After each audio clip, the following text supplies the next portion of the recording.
And Prophet Yusuf ﷺ told him, hey, mention me to your master when you go. Maybe they can help me. I'm wrongfully imprisoned after all, right? And the guy didn't help him. So the very first time he sees him again, it's many years later, and the man is not even offering an explanation for why he didn't help him or anything. He's just saying, hey, I have one more thing to benefit from you. Like, I need more help. Right? How are you feeling? Let's say you're in Prophet Yusuf ﷺ's position. Years have passed, and this guy comes, the guy who you helped, he comes and asks for more help. I need you to help me interpret this dream. What's your honest response?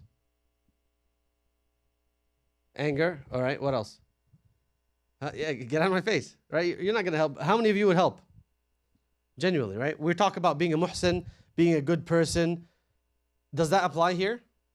Are you obviously no? You're not. That's like going too far with the concept of being a muhsin. We said Prophet Yusuf alayhi salam, Allah mentions it multiple times in this very surah about he's min al-muhsinin. Being a muhsin, being a perfectionist for the sake of Allah, obviously without any obsessive aspect. So Allah gave us the example of Prophet Yusuf alayhi salam. If you want to be a muhsin, follow his example. Study his story and follow his lead. But let's be clear, being a muhsin, being a person who always looks to do good, it doesn't mean you got to just offer good all the time and not get anything in return and be taken advantage of and so on and so forth. However, did Prophet Yusuf alayhi salam help when the guy came? Yeah, he helped. He gave him the very detailed definition of the dream, the interpretation. He told him, you're going to the 7 lean cows. So the king saw the cows, and we explained it before, but just a very brief. He said, you're going to have, this means that Egypt, all the millions of people here, we're going to have 7 years of good harvest. Then they're going to be followed immediately by 7 years of terrible harvest, like drought and famine. And we need to be eating, during the 7 years of good harvest, which is now, we need to be saving most of our crops. We need to be eating as if we're poor and broke, as if we have nothing, which is the hardest thing to do, right? We have abundance. So you always want to go seek more abundance. Like you say, hey, come on, life is good. Eat as much as you like. He said, no, unless we have those austerity measures during the good times, when we are actually broke, we'll be in deep trouble. And we're going to have 7 years. It's not going to be, 1 year, we'll figure it out. 7 years straight. Then he said, the final year, the 15th year, will be full of blessing, and the crops will come back and it'll be great. So he gave him a 15-year prediction based on this dream of the king. So he explained the whole dream in detail. So he did act on ihsan. But we just all described, we all agreed here, if it were me, I wouldn't explain the dream. I wouldn't help him. So how do we understand this? Because Allah's not telling us just anytime anybody needs your help, always and forever, you always just offer it. No, that's too simplistic of an understanding of ihsan. But Prophet Yusuf alayhi salam still offered that. And you notice in the ayat, did he ask for anything in return? Nothing at all. He didn't even say like he said before, اذكرني عند ربك. He didn't say again, hey, this time mention me. Because he said it already 7 years ago. You think like, if it were me and you would say like, please, come on, this time don't forget me. He said, he didn't even ask that. He said, here's your interpretation of your dream. Ma'as salama. So what are you thinking?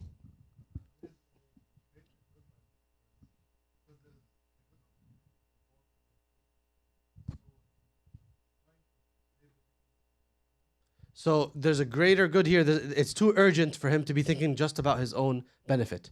Because this is, if they don't act upon his command or his advice, people will die. All right? Because of famine and 7 years, and they have to start preparing from now. All right, that's fair. And that is mentioned in the tafsir, that he was prioritizing the greater good, even though وَلَوْ كَانَ بِهِمْ خَصَاصَةً وَيُؤْثِرُونَ عَلَىٰ أَنفُسِهِمْ وَلَوْ كَانَ بِهِمْ خَصَاصَةً. Allah mentions the trait of the people of Medina, which is a praised trait of the believers, is that they will prioritize other people's needs, even if they have a need as well, even for that same exact thing. And actually, I read a story that really touched my heart a few days ago. There was in the prisoner exchange between the Zionist, evil Zionist entity and the noble people of Palestine recently, there was a man who was, I don't know what criteria these shayateen used to allow people to be on the list, but there was a man who ended up being on the list. A Palestinian man who's been in prison for 18 years, in fact, specifically 18 years. So he made it to the list of people to be released this week. Okay, imagine how you're feeling. 18 years, you're tossed behind bars, and you make it to the list of to be released, to finally go back to your family. Of course, he was tossed behind bars, dhulman, oppressively, no crime committed, the usual. And then this man requested for his name to be removed from the list and to put somebody else there. So he said, his sentence was 18 years and it's been 17 years and I think there's 2 months left in his sentence. So he said, what a waste. What a waste for me to be put on the list of hostages to be freed. I'd rather just wait 2 months and get somebody else who has like another 10-year sentence or 20 or whatever. I'd rather they get on the list and get freed now because they'd have to wait the whole 20 years if they don't make it to future lists. But for myself, I'll just wait 2 months and I'll be freed, inshallah. Now I ask you, would you be able to have done that? To postpone your freedom after 18 years almost? وَيُؤْثِرُونَ عَلَىٰ أَنفُسِهِمْ وَلَوْ كَانَ بِهِمْ خَصَاصَةٌ. They prioritize other people over themselves even if they also have the same exact need. And that is a تطبيق عملي. That is a putting faith in action. You know, that ayah, you know, we see it in our modern day. There are heroes in our era. May Allah Ta'ala accept from him. May Allah free him and give him and his family relief. And they actually did. They switched him out for somebody else. So he's actually going through with it now. May Allah Ta'ala grant him freedom and relief and remove him from the hands of these shayateen. So that, alhamdulillah, that was so powerful, such a touching story that is real and happening right now as we speak. So these stories don't just exist in history, they exist in the present as well. So let's go back to here. So you said that your reasoning or your thinking, your thought process of Yusuf alayhi salam is that he's like, this when he heard the dream, he immediately read, because he's an expert. Allah allamahu ta'wil al-ahadith. Allah gave him this wisdom and this knowledge. So he immediately acknowledged, just like we said before, when you're an expert in the field, you could look at the diagnosis and say, oh my God, you immediately recognize it, you can read the data. So as soon as he heard the dream, he immediately knew this is a top level, like a dignitary or a king or somebody on a high level had this dream. It wasn't this wine pourer having the dream. This is clearly a dream from somebody in charge. And this dream is a big deal. It affects all of Egypt, so I can't just prioritize my own needs. What else? What else is going through your head? Well, let me ask you this, and then I'll let you guys talk amongst a group. These are his options. This is what I thought. If I'm in Prophet Yusuf alayhi salam's position now, and this man came to me and said, hey, help us, there's this big dream, the king, I overheard the king talk about it, etc. He has the following 5 options. Number 1, he could refuse to help. Right? That's what some of you said that you'd do. All right, number 2, he could, out of revenge and like how angry he is at this guy, he could have just given a fake interpretation. Like, oh, you know what? I'll get you in trouble now.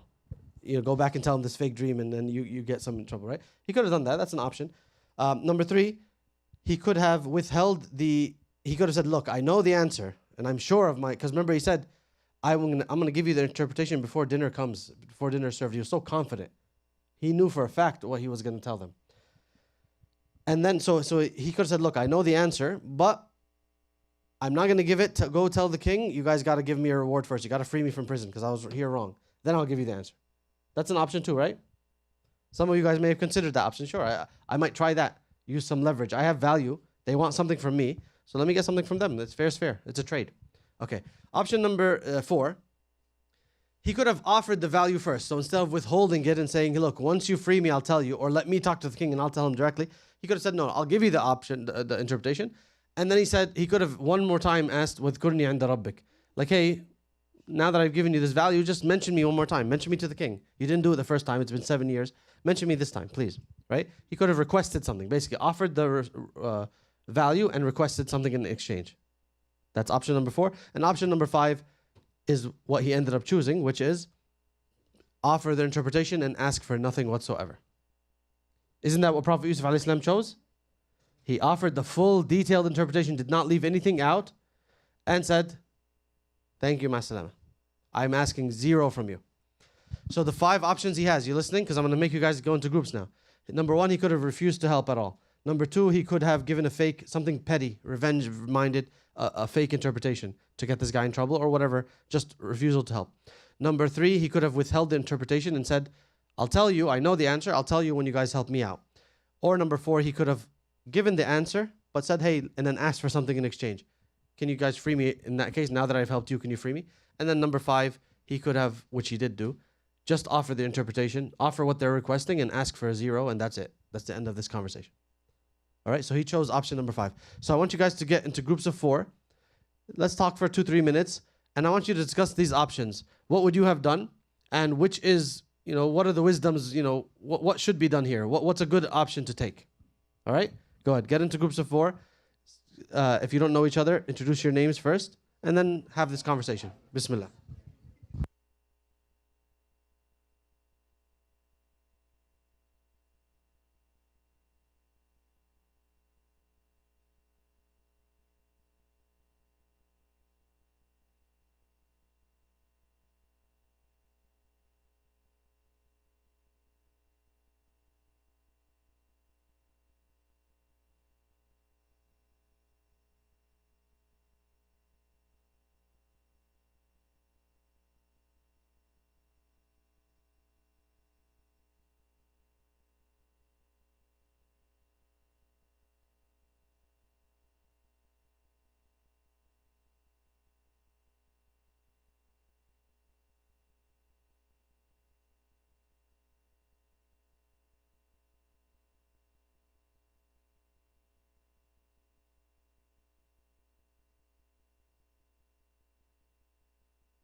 Bismillah.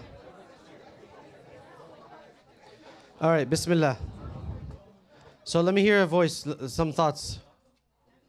Yeah, your group wants to talk? Go ahead. They have good answers? Oh. Oh, okay. Well, no, guys, when Allah subhanahu wa ta'ala tells us over and over in this surah that Prophet Yusuf alayhi salam is min al-muhsinin, he is the epitome, or he's a great example of high quality behavior, al-ihsan. He's giving us a roadmap to be a muhsin yourself. So the character of Prophet Yusuf alayhi salam is observed throughout this story. And you gotta learn and adopt and emulate this character. So this is what we're trying to do now. If you're in his situation, we know what he ended up doing, but we already know, I know that I would have been inclined to one of the other 5 options. But we're trying to study now, why did he do his option? We already established a moment ago that he didn't help them just to help. That's too simplistic. Remember, we just said, you're not obligated as a Muslim to just keep helping people who take advantage of you. That's too simplistic. There's got to be more to it here. So I want to know why he offered them help with asking for nothing in return despite being stuck in prison, right? So let's hear some thoughts, yeah.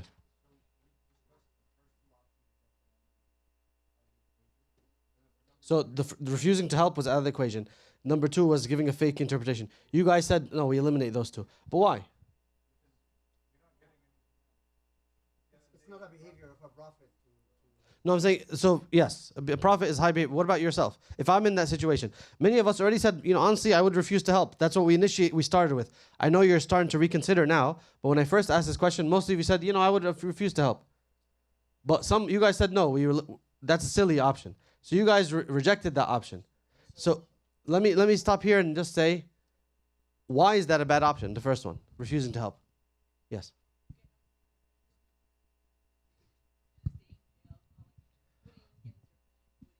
Okay, that is a very good answer. Do you guys hear that over here? By refusing to help, option number 1, which many of us, that was our initial thought. Like, hey, you come here, after 7 years, I don't see your face, and you come here and ask me for more help. Then I tell you to go, "Udhkurni 'inda rabbik," to mention me. You didn't help me nothing, and I finally see you, you're well fed, you've been living like a king, and I'm here in prison. Your first initial impulse is tell him, get out of here. You're lucky I don't kill you, right? That's your first impulse. And the thing is, our sister mentioned something very important. But then that's it. Then he leaves. He goes, all right, fine. You could be like, I refuse to help. Or you could say, I don't know. Leave me alone. And then he leaves and that's it. Someone came knocking on your door from the king. And instead of override your initial impulse and say, okay, I'm a little bit annoyed or a lot annoyed. But give me a second. Let me see how there's some strategy. There could be some value here. But if you give in to your first impulse, very often it's the wrong one. Okay? This is very important as a believer, as a muhsin, as a wise person. Allah says in the Quran that Allah gave Prophet Yusuf alayhi salam wisdom. You're stuck in prison. You got to take anything that comes your way could be an option or an opportunity. Refusing to help, khalas, this guy goes away and who knows, another 7 years before another opportunity comes your way, if it does. Got it? That's a very important lesson. There's a second lesson here too. Let's say he didn't just pretend I don't know. I don't know. If he says I don't know, then that's it. The guy goes away. But if he says no, I know, but I'm not going to tell you. Then the guy goes and tells the king, yeah, the guy knows, but he doesn't want to tell us. What's the king going to do? He's going to punish him. He's gonna, all right, bring this guy out. And then punish him, torture him until he gets the answer. And then now he forces the answer, and then the king punishes and says, I've got the answer and I'm not going to help you because of what you did, this little game that you played. Right? So it's just strategically the terrible idea, even though it's your initial impulse. So beware, your emotional impulse doesn't always help you. So go ahead, continue your thoughts.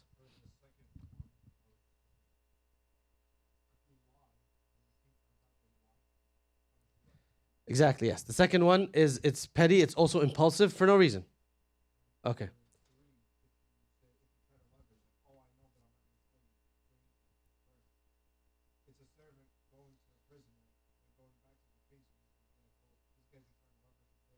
Yes. Jazakumullah khair. All right, so I'll stop you there because I want to hear from more people. Jazakumullah khair. Sisters, thoughts? Yes.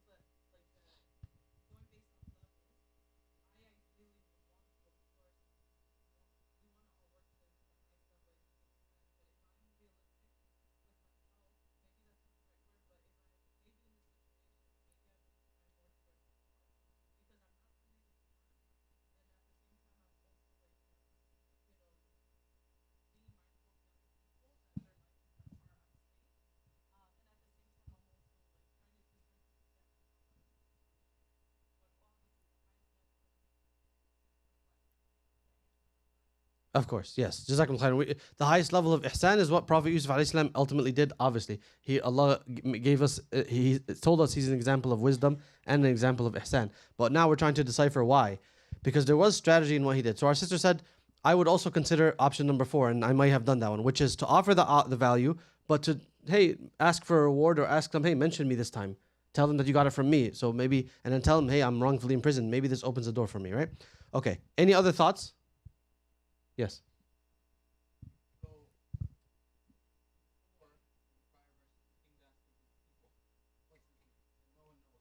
Yeah.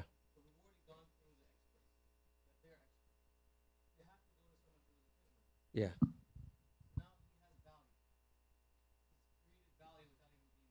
Yes. So yes. So I love your point, and this is why I want a lesson for us all here. Okay.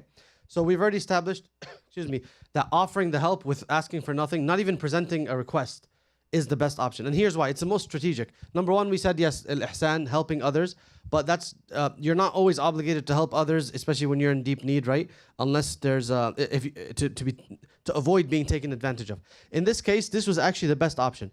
And like we said, like our brother mentioned earlier, if he had withheld the answer and said, listen, I'll only say it, bring me to the king and I'll say it to him directly, that probably would have backfired, because you're just a prisoner. Like, the king's gonna be like, excuse me, the prisoner wants to come talk to me. Who's this guy? And then it might backfire. It's just not a wise use of your value. You have value to offer, but you have to know how to present it.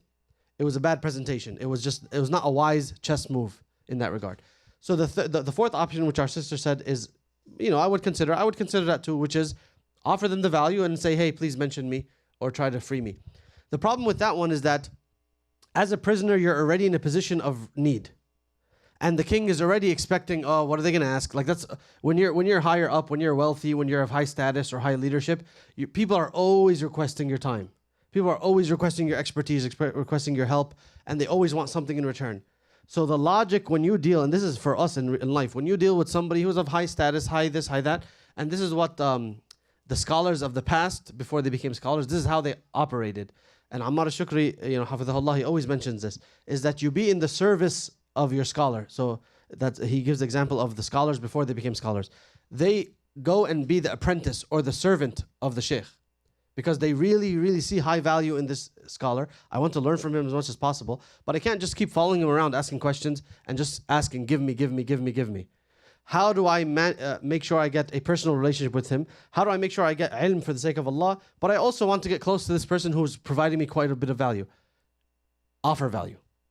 And Ammar al-Shukri mentioned this example more than once. He said he did this. May Allah bless him. When many of the mashayikh had come back from Medina, maybe 10, 15 years ago, he had tech skills, computer savvy and this and that, and he would offer them, hey, I'll organize your emails, or I'll make sure that they get forwarded this way or the other, or I'll set up a Twitter for you, or that, and just straight up offer, ask nothing in return.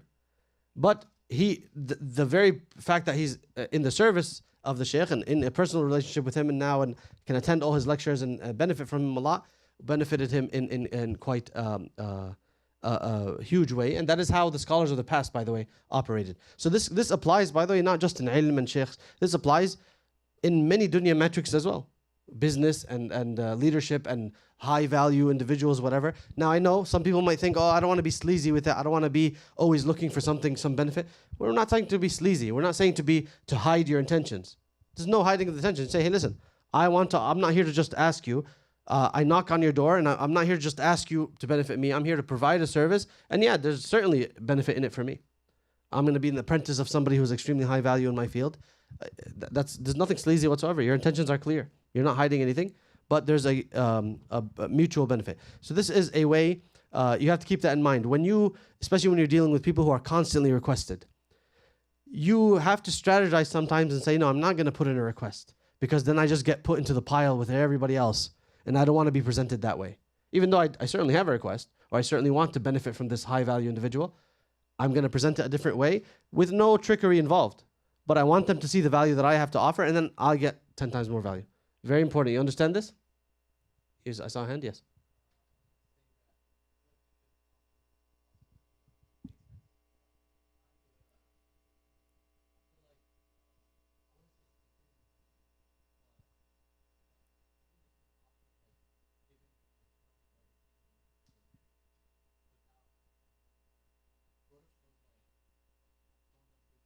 Yep. Huge. They see the value that I have to offer. And they see the dignity of Prophet Yusuf alayhi salam, which is a recurring theme in this story. He said, رَبِّ السِّجْنُ أَحَبُّ إِلَيَّ مِمَّا يَدْعُونَنِي إِلَيْهِ. Oh Allah, it's more beloved to me to remain in prison than to go to prison. He wasn't in prison yet. Than to do the zina that they were asking. I'd rather go to prison. Very few people have that level of dignity. Let's be frank, right? So so his dignity comes up over and over. And in this case, he said, listen, I asked this guy before, he didn't help me out. I'm not going to put myself in that position to ask him again. Here's your dream, ma salama. And Prophet Yusuf alayhi salam also was very wise. He, like you mentioned, Yusuf, he understood that when the king, first of all, again, if you're a software engineer, if you're someone in the medical field, someone puts a chart in your way, and you read all these random, to the rest of us, this is just random letters and numbers. This much milliliters and the numbers and letters. Like, what is this? Might as well be Chinese. But to the person who's an expert, they're like, I know exactly what this says. And when I give the answer, the person who had the dream, the king in this case, is going to very clearly know that this was an expert answer. And there's no way he's going to sit on that. So Yusuf alayhi salam was thinking 3 steps ahead, like in chess. He said, as soon as this guy goes back with this very precise interpretation to the king's going to say, wait a second, where did this come from? My best experts couldn't give me something like this. I want to know who said this. And that's it. It's going to come to him. Let the value come to you. You present value, you present your skill set, and you expect with confidence that value will come to you. So there's 2 things here. When we've already established this, when Prophet Yusuf alayhi salam first got to prison, he was helping everybody left and right, even the guy who expected was going to die in 3 days, right? He helped him with ihsan, asking nothing in return. So we've already established that he helps people who can't help him back. However, when there was somebody who could help him back, he said, go mention me to your Lord. So he didn't leave off opportunities to be of value to him. So there's 2 things. You go in with the correct intention. You help people without expecting something in return, often, when the opportunity presents itself. But also, you recognize that your expertise will speak for itself. And it will provide you value. There's no contradiction here. As a Muslim, you do ihsan without expecting anything in return, without demanding, or you're only doing it for something in return. However, it's okay to acknowledge strategically that as I do ihsan, as I showcase my talents and my skills, logically things will come my way, opportunities will come my way, and it's okay for me to grab them. It makes sense? So if you're great at what you do, whatever skill or talent or education you have, if you're not getting the opportunities that should be presenting themselves to you, go and present yourself. Go if you're an excellent coder, but you don't have the connections, you don't have the resume, you don't have this, you have that. So go produce something, code something, make something that people can't deny, and present it. Try knock on this door, knock on that door, but you have to showcase your talent. If you're a designer, if you're this, if you're creative, if you have your handiwork, whatever it is, people don't owe you attention. You need to go and broadcast your skill set, and with such confidence that eventually a door that you knock on will open, or eventually the free value that you provided for others will catch the eye of exactly who needs to see it, and it makes its way back to you. That is how you reconcile between being a muhsin, which you always offer to do good, but also there's nothing wrong with you wanting it to come back to you and to be strategic with it as well. Yes. Also, choose the fifth option, which is the obvious one for Prophet, that he knows that him getting out of the prison or not is in the hands of Allah. It's not because that he's interpreting the dream to the king or not, because the king might hear the interpretation and follow it without even asking him to get out of. Yes. Well, the thing is about that is I like what you're saying. The only issue is that earlier, a few ayat ago, he said, "Udhkurni 'inda rabbik." He asked the man, hey, when you're freed, you're going to go to the king and you're going to serve him. Your dream means you're going to go serve him wine.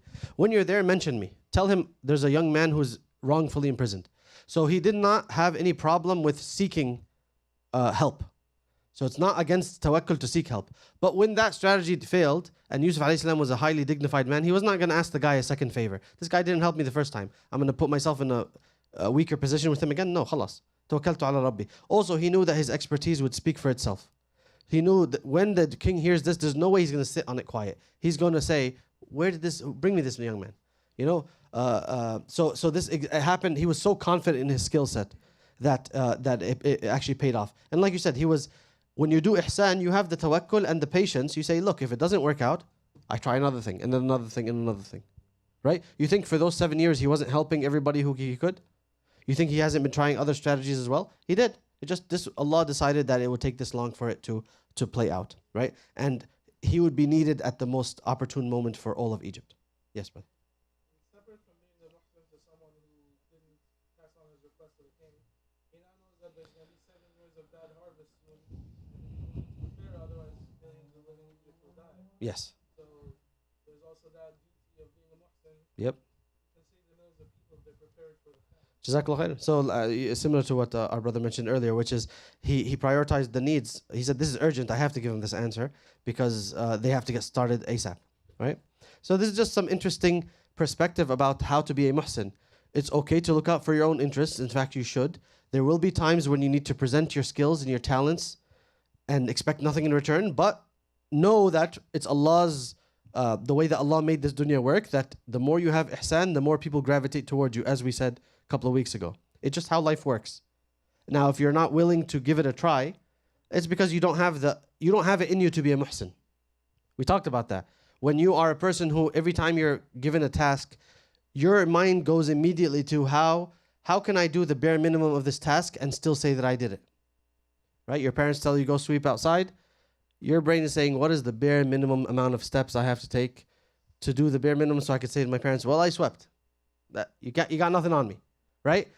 That is not the mindset of a Muslim, right? We said that's a mindset of a different group who just want to say that I did it. As long as I can technically say I did it, then that's it. Leave me alone. I'm a lawyer. No, that's not how Muslims operate. So when you operate as a muhsin, opportunities come your way over and over and over, and you'll see. It gravitates towards you. This is Allah's sunnah in this world. All right. So I have a bit of a tangent here. And honestly, I think it's an important one. It might be a little bit controversial too, but I think it's good to have this conversation. On the note of taking advantage of opportunities, on the note of putting yourself out there, or presenting your talents, or in that general note, which Prophet Yusuf alayhi salam did several times. Don't forget, it comes up very soon in the surah where he tells them, "Ij'alni ala khaza'in al-ard," right? Inni hafidhun alim. He says, when he finally gets to the king, he says, "Oh, put me in charge of the treasury. Put me in charge of like the crops and so on." So he's presenting himself yet again. This happens several times in the surah. Despite him being so humble, several times he realizes I have to step up, right? So this is a theme in the surah. So here's a tangent on that note, but I think it's beneficial. Now, of course, I have to give a disclaimer. It must be understood properly, and this is a conversation mainly for the older, young people here. So probably in your 20s. I'm not, this doesn't apply to people under the age of their 20s. The idea of presenting yourself or making yourself available or letting yourself be known, I think it applies not just like we said to the like work, the examples we gave, work and school and opportunities, even marriage. And this, like I said, it can be controversial, especially in our era. But I'll give you examples from our heroes, our salaf, the pious people ahead of us. First example, of course, is the wife of Prophet Musa alayhi salam.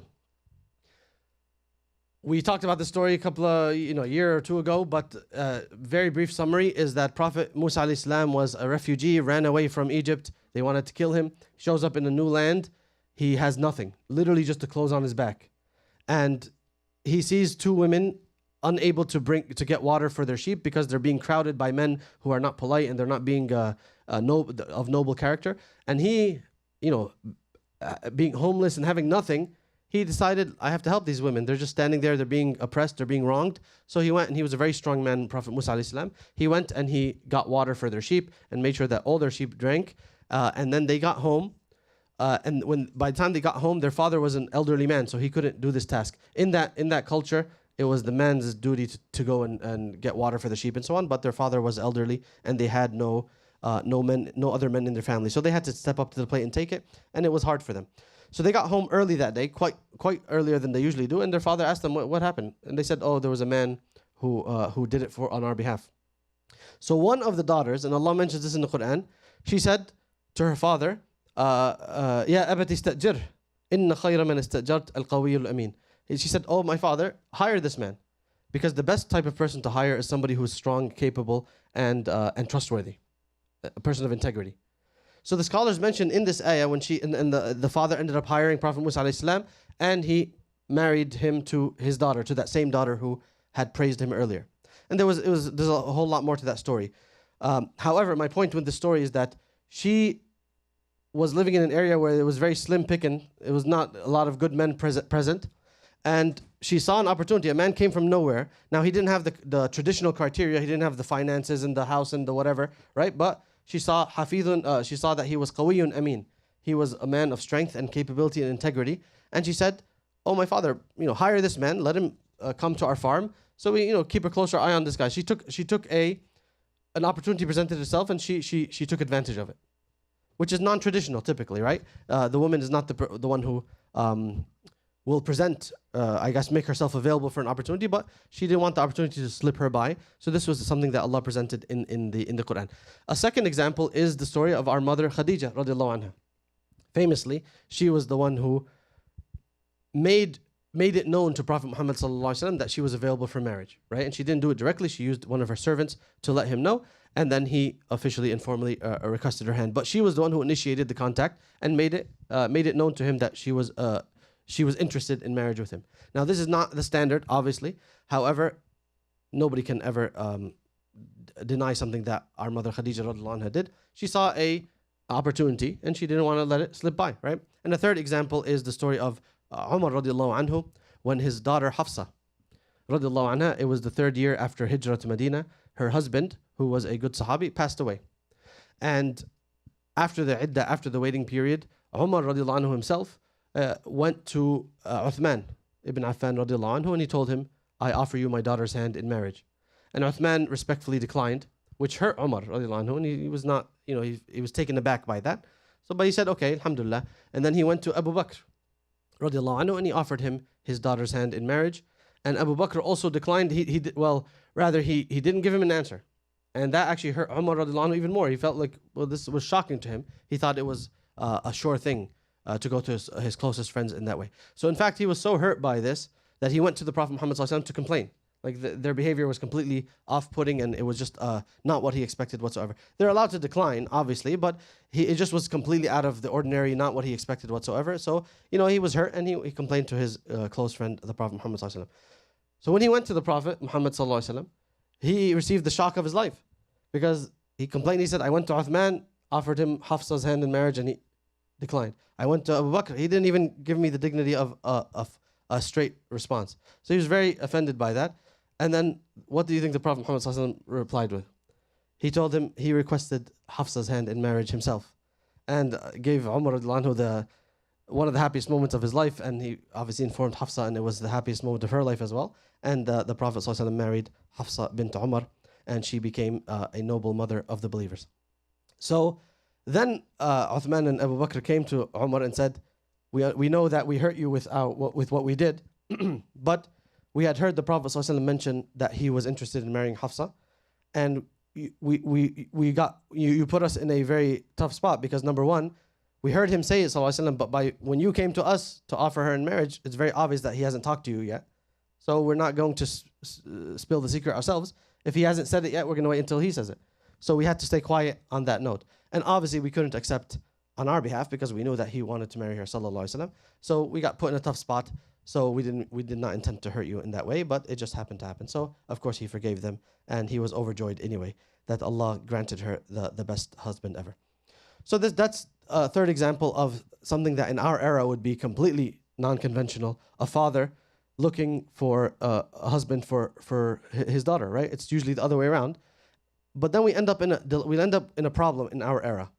I think this problem is very pronounced in our era. The people who are practicing Muslims, the people who keep their Islamic boundaries, halal boundaries, more, I think, than ever, there's just no ways to meet. Because we stay away from the haram opportunities that all other people do, you end up having no opportunities, and you don't even know the people in your community of marriageable age. Again, I'm talking to people who are of marriageable age, who are, who not talking to the teens. You got some years, to put in the work first.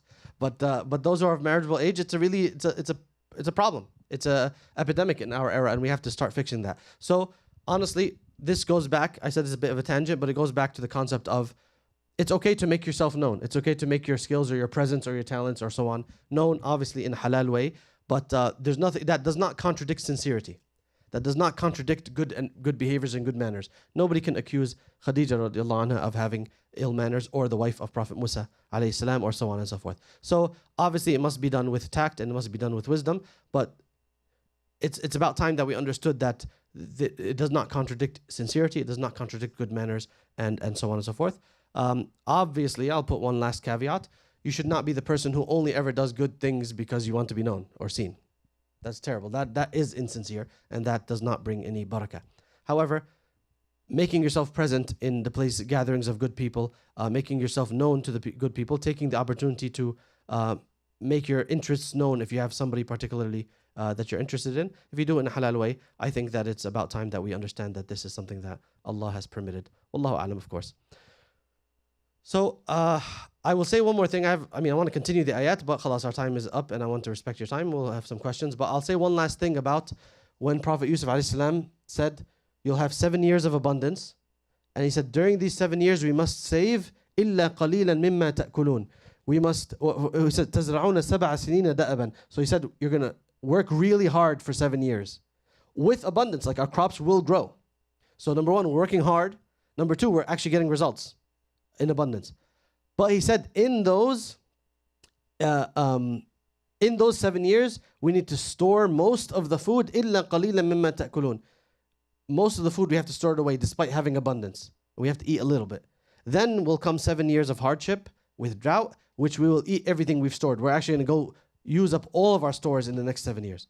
And then on the 15th year, abundance will come back. So we have a long journey. And unless we start planning ahead from now, we're going to be in real trouble for those second 7 years. So I really felt a personal connection with this ayat. First of all, because the concept of planning ahead, especially if it's several years away, is the hardest thing ever, right? Agreed? How many of us, when you finally start making some money, you just want to use it? You have, okay, now I want to have some luxuries, I want to get a good car, I want to get this, I want to get that. Savings is the last things on your mind, because when the good times are here, you think they last forever. And he told them, we're going to have 7 years of good times. So they could have started getting lazy and said, come on, man, we can't start working for now. But the wisdom of, if bad times are coming, if difficulties coming, you need to plan way ahead. And you need to be planning when the times are still easy. When people call you crazy or you're cheap or this or that, like Prophet Nuh alayhi salam, he's building the ark for years and years and years. They're saying, this guy's crazy. These people are crazy. There's no flood coming. But eventually they were wrong, and the people who were building the ark, building the safety net, were safe.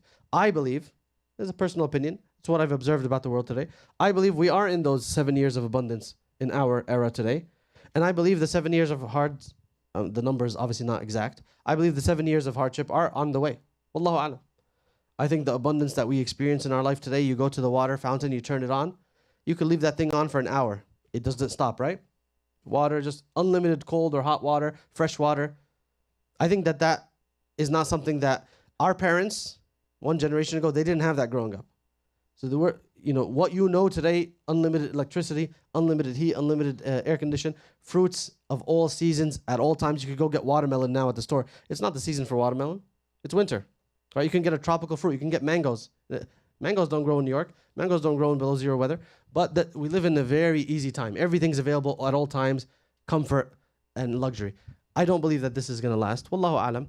All the signs point towards that. So I believe that the mindset of a young man and a young woman in our era needs to be of those 7 years of Prophet Yusuf alayhi salam. He said, you're going to have a lot of abundance, but we need to keep in mind that abundance doesn't last forever. So it's a very poignant. Allah didn't mention this dream and this story for no reason, right?